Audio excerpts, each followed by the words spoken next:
I imagine the party has started here in Limerick and the crowds are still here on the Gaelic grounds. Nobody wants to go home, and certainly this man wouldn't want to go home yet. Wayne McNamara, congratulations, that was some achievement. Tough game, wasn't it? Yeah, tough game. Look, again, like Munster 5 months championship, they're all going to be tough. So we just came, we can't focus on ourselves all the last 5 weeks. It was a long 5 weeks now preparing, but look, we said we'd come and worry about ourselves, and we did. And probably the sin not just for half time was huge, you know. And I think we played that well in the second half, and I got 45 points, so just delighted with the win. You know, it's a lot of work put in the last 2 or 3 years, so. Well, obviously the Limerick people are very proud of you. That was some celebration when the final whistle went. Yeah, I couldn't wait to just blow the whistle and people coming into the field. It was great, you know. It's absolutely it's a moment to savour, so see all the smiles in the faces. It's a long 16 years since we won it last, so it's too long, to be honest, so look, it's a great day, absolutely brilliant, we're thrilled to bits now. Well done, Wayne McNamara, and of course Limerick not alone win the Munster Championship, but they're also through to the All-Ireland. Let's hear from the Limerick manager. It is of course John Allen. He's talking to Joanne Cantwell. A big congratulations, John. There's been a long wait, a lot of hard work. It must be great to finally have the reward. Yeah, I suppose I'm only in the seat a small while, but I do appreciate that it's a while since they've won whatever, 96. It's badly needed, really, and you saw the hysterics and the Leinster final last Sunday with Dublin winning, and the same today. It's been a great hurling season, I suppose, generally. Cork won it in 2006. It's hard to keep hurling going, I'm sure, for people when there's little success. So I've no doubt it's a very significant victory. Significant that your players really seem to turn up and play today. Yeah, well, I was trying to tell them all along how good they were, because I certainly believe that they were very good. And when I see the buy-in in terms of what they're doing off the field, what they're doing in the gym, what they're eating and not eating, and everything else that they're doing to kind of be at the peak of fitness, I knew that we were right for today, and I think we also played Cork twice this year in challenge games, and both times, it was particularly the last time, they got 5 goals against us, and I think psychologically they would probably have felt today coming in that no matter what happened, they would be better than us, and I think psychologically I felt that the exact opposite. I think that they would underestimate us. Now, I'm sure they didn't, but there are different levels of underestimating, and so all in all, I'm delighted. I bet you are delighted. How big a role, though, do you think that sending off did play? I've no doubt. No team wants to be soldiering with 14. Having said that, how often do we see the team with 14 winning? I think once we decided at half-time who was going to be sweeper, and that there was no grey areas, that everybody knew exactly who they were picking up or what area they were picking up somebody and who was going to be sweeper. I think that kind of, once we had that decided and they stuck to it, well, then there was a chance that we were, with the extra man, it was going to be significant that Cork had only 14.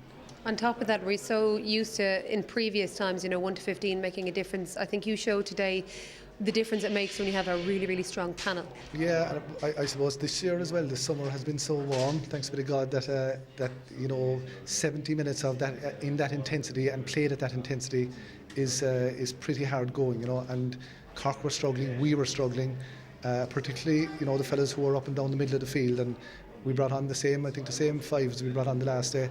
And they all again did what they were asked to do, so there's no doubt it is more than a 15-man game anymore, and particularly in the weather we're having. I'm sure you really want to enjoy this win today, but given how you're hearing constantly how it's now suddenly such an open championship this year, those Limerick fans are going to be thinking, what about the All-Ireland? Yeah, well, I mean, it's next fence next, which is semi-final, and it's great to be in a semi-final. Cork are just one step behind us in a quarter-final, so we'll approach that fence first, and we'll prepare for that one.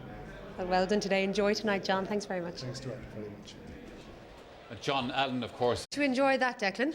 Oh, absolutely. I mean, when you look at the scenes after a match with all the Limerick supporters on the field, I mean, it's just sheer elation. It's been 16, 17 years waiting to win a Munster. I mean, it's my third year on the panel, but the likes of Niall and Donald Grady, I mean, from there 10, 12 years, and the happiness in their faces was just unreal after the game. I met Niall Moore straight away, and he was nearly in tears. Like, it was just unbelievable to see, and I mean, we're just all absolutely delighted. Well, what was it like playing out there? Because the noise at times was unbelievable. Well, I mean, it was unbelievable. I mean, geez, we'd be mad if we said I didn't hear it, like, but you did. I mean, the Limerick supporters are unbelievable. I was saying, like, if we played a Munster final in the back end of Beyonds, there's still be 20,000 Limerick people there, you know. They're absolutely excellent, I mean. And, you know, this win is as much for us as it is for them, you know. And hopefully we can kick on again. I mean, it's a Munster final, obviously we'll celebrate, but knuckle down again, and hopefully there's bigger fish to fry, like in the later coming championship. It's funny because Cyril Farrell was just saying that you'll celebrate tonight, but you'll be thinking further ahead. So you already are thinking towards later on in the year. Of course, yeah. I mean, you can't rest on your laurels. Like, I mean, of course, like a Munster final, first time in 16, 17 years, where we'll celebrate, we'll move on, knuckle down again, train away. I mean, we'll just do the same as we've been doing all year. I mean, our heads weren't in the clouds after the tip game. I mean, people will be talking us up now after this, but you know, in the camp we're all cool and calm and collected, and John Allen's the greatest manager of all time to keep it down to earth, you know. So all massive praise to him now as well. Well, it's funny you should say that, because in the second half, at one stage, it looked like Cork might come back, and you really seemed to hold it together and come back again. Yeah, I think composure was a big thing this year. You know, I mean, unfortunately, we didn't come out of Division 1B, but like against Tipperary, when we went 4 points down, we stayed cool and calm and tapped over a few points. Like, there was no panic. Like, and again today, Cork got it back to 2, I think, and but we just tacked over a point. You know, keep the scoreboard ticking. Thankfully, we've a Munster medal after it. Well done. A great performance from you too, the full forward.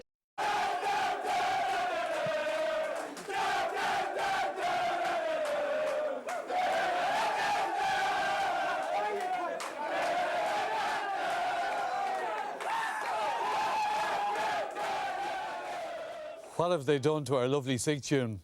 Limerick of great hurlers, we won't be sending...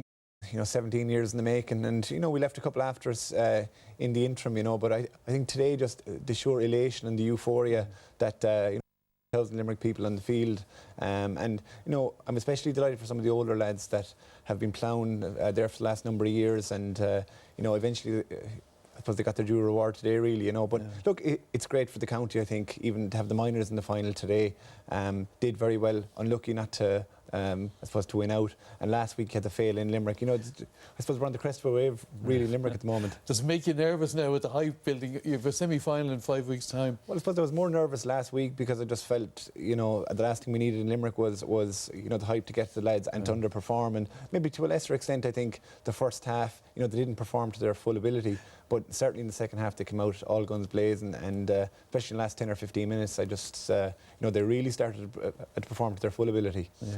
Well done, Logue. As a Cork man, obviously you'd be disappointed, and Cork people were there, talking points we'll get to now, but it's hard to begrudge Limerick a win too, isn't it? Well, like you said, Des, as a Cork man, you're obviously going to be disappointed. Cork haven't won a Munster Championship since 2006, but I suppose if you can step outside that, it's fairy tale stuff for Limerick.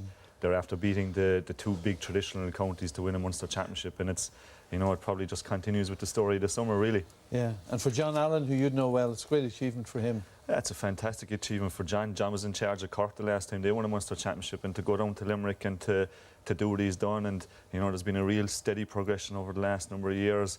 I think you have to state the fact that when he was with Cork, his face didn't fit with the county board. He's never going to say that, but anyone involved at the time would know that. And I think that from a hurling point of view, Cork's loss has been Limerick's gain. All right, then. Well, look, at the one thing that Cork people will point out, and we'll come back to Limerick in a moment, don't worry about that, but Cork people will point to the fact sending off changed the whole game. Now, we're going to look at it now, but just let us show you what the rule is, because obviously it was a big talking point. And these are the issues in which you can be sent off. To strike or attempt to strike an opponent with head, arm, elbow, hand or knee. Strike or attempt to strike an opponent with a hurley with minimal force. Strike an opponent with a hurley either with force or causing injury, or to attempt to strike an opponent with a hurley with force. Penalty for the above order offender off. So with that in mind, let's look at it, Eddie Brennan. Yeah, I suppose, look, unfortunately, not to take from Limerick at all, but it did have a bearing on the outcome of the match. And, we can see it here. At first, it's not clear really, but Pat Horgan comes out. Now, the ref is in kind of a decent enough position to see that, but at the same time, when Pat Horgan finished at the other side of him, he probably can't see it. But here it is, look, there's no force in that. He has eyes for the ball. For me, he is... And the ball hits his helmet. And the ball, so he was trying to get the ball. And I suppose when you contrast that with a few weeks ago, Richie Power got a yellow and followed that. He obviously was a second yellow. So, like, the contrast is there. It'd be different if Pat Horgan, swiped in an uncontrolled fashion. I thought he had eyes for nothing, only the ball. He was trying to control the ball, and so he shouldn't have gone. I think no way. I think a yellow card was enough for that offence. Des, I think it was extremely harsh. I don't think the intention was there. I know technically the referee can say that he made the right decision, but referees are encouraged to use their common sense, and because of that, I don't think it was the right reason. The other thing that should be stated is it's definitely not Patrick Horgan's form. I know him since he's a young man. If anything, and I suppose trying to say this the right way, you're trying to put a bit of devilment into him over the last number of years. He's definitely not that type of player who deserves to get sent off. Ollie, in your view, was it a sending off? No, definitely not. And in fairness, in the context of the game, it was a fairly free-flowing, open game in the first half. Obviously it had a bearing on the game subsequently afterwards as well. But no, definitely not a sending off. Given the referee isn't here to defend himself, I mean, technically, he was 100% right. But I suppose I would argue, look, to make a call like that, you have to be 110% sure. And I just think if there's a slight doubt at all, and I'm not saying James McGrath didn't see it or anything like that, but I would just say with the way the body positions were and the angle he was looking at, he mightn't have seen it. And maybe sometimes they judge it on a reaction. And it looked, in fairness to the Limerick player, he took the ball in the forward and he was holding his forward coming off. But for me, if there's any doubt, he shouldn't have given a red. All right then. Well, in the wake of that then, half-time came, but Cork were forced, obviously, to change their tactics.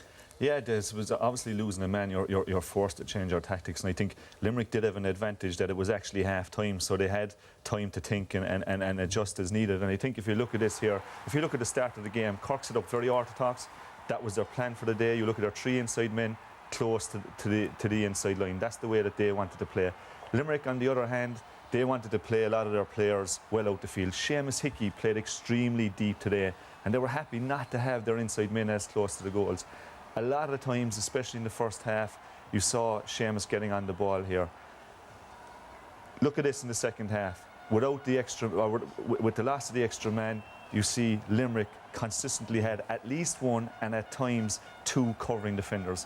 Now that's extremely hard to break down. Again, you look at this here, a man acting like a sweeper in front of the defence. He feels the ball is going to go to his right-hand side. He's going to be going out there supporting. When it's not going to go there, again, he's changing. And that's extremely hard to break down.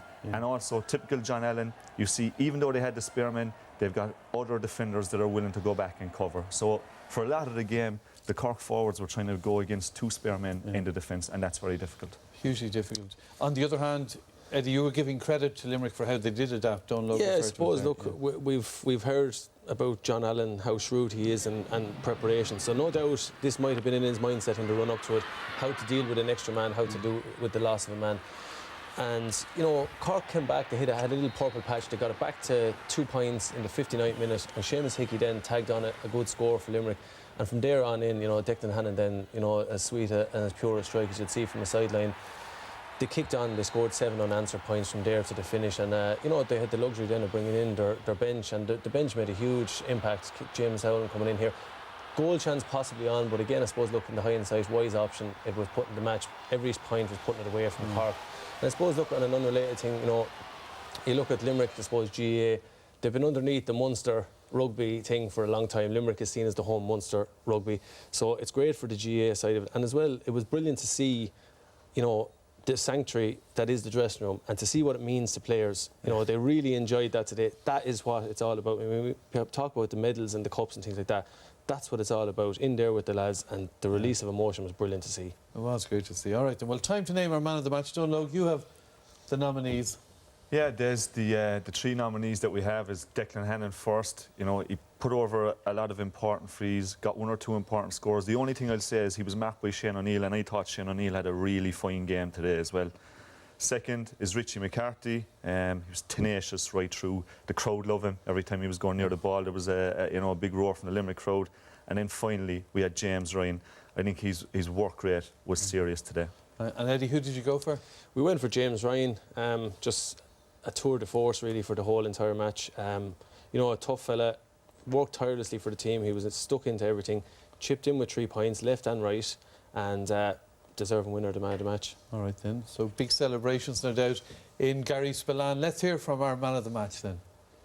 James, congratulations. I know you're exhausted. It was very hot out there, an awful lot of hard work, but I'd say you'd have kept running if you got that prize at the end. Oh, absolutely. The adrenaline was pumping there, especially when we went about 6 up and the crowd got going. And in the last couple of minutes, the fans were coming in the line. We could barely get on the ball. There was nearly fans getting in our way. But that's Limerick hurling.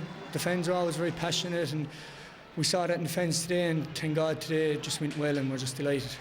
It was unknown territory for us. We beat Tipperary 5 weeks ago, and we had 5 weeks to wait, and the build-up was hard to get used to. Wouldn't be used to it. And today it's just great for the fans. And just in that, could I say hello to Keedy, GA Club over in Armagh, who were down for the failure last week. Gareth's playing, a big hello to them. So everybody out supporting you. Well done, James Ryan. You are the Liberty RT man of the match, and here's John Sheehy from Liberty Insurance to give you your award. Thanks very much. Well done. Thank you. Thanks. Yeah, well done to all in Limerick. Great reports on how they hosted everybody for Féile. Well, congratulations to James. Now, still to come, all of the football and hurling qualifiers. But next, we see if All-Ireland Camogie champions